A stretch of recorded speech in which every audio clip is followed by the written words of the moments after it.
اور ایک حدیث مبارکہ میں آتا ہے کہ جو بندہ آیت الکرسی رات کو سوتے ہوئے پڑھ لیتا ہے اللہ تعالیٰ اس کی بھی حفاظت فرماتے ہیں، اس کے گھر والوں کو بھی حفاظت فرماتے ہیں، اور اس کے پڑوسیوں کی بھی حفاظت فرماتے ہیں۔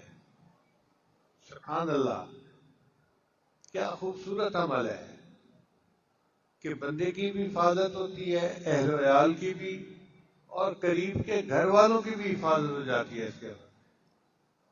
اس لیے اس عمل کو بہت اہتمام سے کرنے کی ضرورت ہے۔ سید عائشہ جانہ فرماتی ہیں کہ ایک اجنبی آیا اور اس نے نبی علیہ السلام سے پوچھا، اے اللہ کے حبیب السلام، میرے رزق میں برکت نہیں ہے۔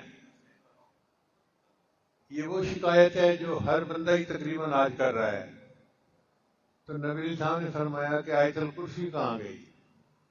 اگر تم آیت الکرسی پڑھ لو گے تو اللہ تمہارا کھانے اور سالن کے اندر برکت عطا فرما دیں گے، یعنی تم جتنا پکاؤ گے اہل خانہ اس کو سیر ہو کر کھائیں گے، ان کو کمی نہیں محسوس ہوگی۔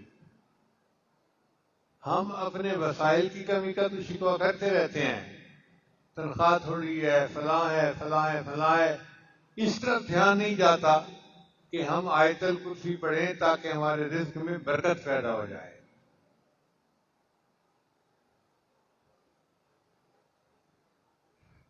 حضرت عبداللہ ابن عباس عنہ فرماتے ہیں کہ نبی صلی اللہ علیہ وسلم نے فرمایا، آیت الکرسی پڑھنے والے کو اللہ شکر کرنے والا دل، صدیقین کے اعمال اور نبیوں جیسا اجر عطا فرماتے ہیں۔ کتنی بڑی نعمتیں جو مل رہی ہیں۔ شکر کرنے والا دل، صدیقین کے اعمال اور نبیوں کے جیسا اجر عطا فرماتے ہیں۔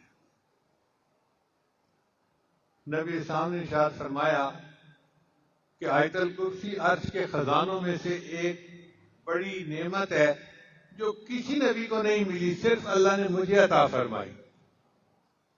یعنی یہ انعام اللہ نے فقط اپنے محبوب صلی اللہ علیہ وسلم کو عطا کیا تاکہ ان کی امت اس سے نفع اٹھائے، کسی اور نبی کو نہیں ملی۔ اب آپ بتائیے یہ کتنا بڑا عمل ہے جس کو کرنا ہمارے لیے ضروری ہے۔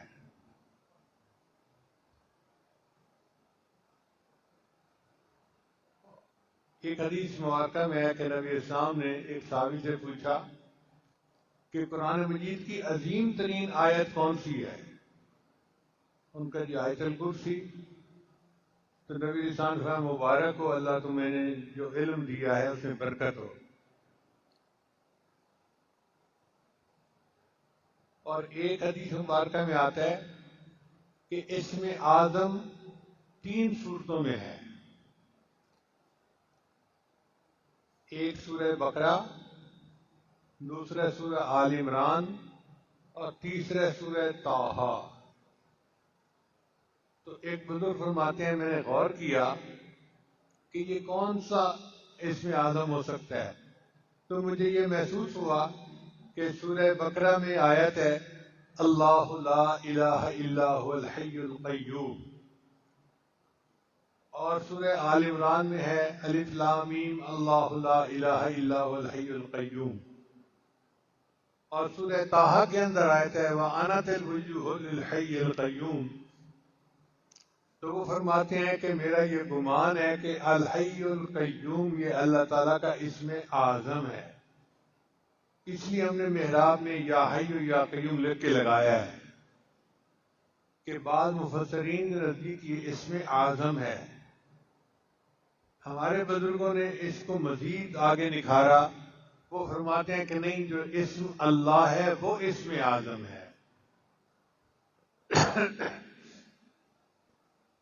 بہرحال یہ قرآن مجید کی عظیم ترین آیت ہے اور وہ خاص نعمت ہے جو اللہ نے فقط اپنے پیارے محبوب صلی اللہ علیہ وسلم کو عطا فرمائی، کسی اور نبی کو عطا نہیں کی گئی، اور نبی علیہ السلام نے ہم تک یہ امانت پہنچا دی۔